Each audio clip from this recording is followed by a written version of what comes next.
Viewers, কি অবস্থা, কেমন আছেন? আমার ছাদ বাগানের ছোলা বুট, এই যে ছোলা বুট, এই যে দেখেন, এগুলো সব পেকে গেছে। এগুলো আজকে উঠাবো। পড়ে গেছে মনে হয় পাইকা পাইকা। একটু বাইন্দা রাখছিলাম, বানটাকে খুলতে হবে।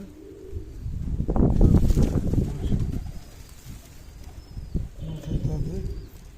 বেশি একটা হয় নাই, অল্প হয়েছে, উঠাচ্ছি। একটা করে উঠাইতে হবে।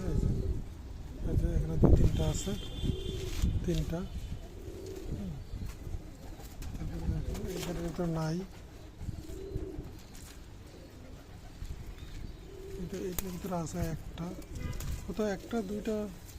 মাটির স্বল্পতা বা পুষ্টির স্বল্পতার কারণে এরকম হয়েছে। এই দেখেন, পুঁই শাক জড়াই আছে এটার ভিতরে। এই যে উঠাইলাম, টান দিলে পুরা যায় নাকি, অনেক শুকায় গেছে। এই যে